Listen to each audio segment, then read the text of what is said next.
So just like our nervous system, artificial neural network have multiple layers of artificial neurons, also known as nodes or perceptrons.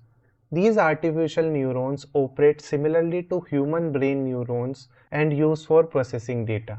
Interconnected unit of these artificial neurons or nodes are known as deep learning layers. An artificial neural network has several nodes that input data into it.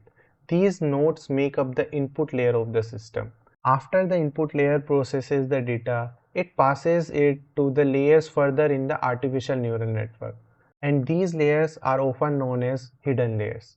These hidden layer processes information at different levels, adapting their behavior as they receive new information.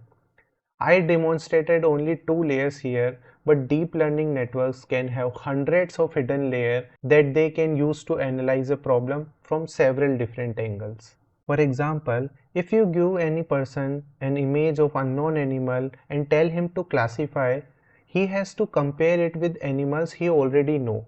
For example, he would look at the number of legs, does it have a tail or not, what color it is, and does it have any special features.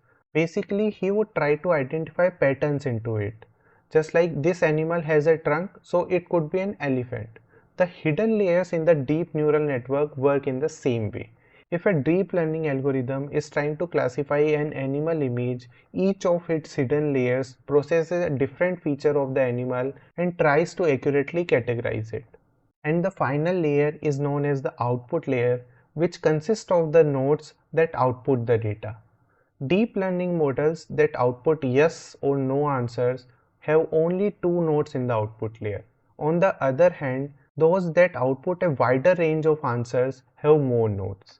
So all these components make an artificial neural network or deep learning network. Thank you so much for watching the video till here.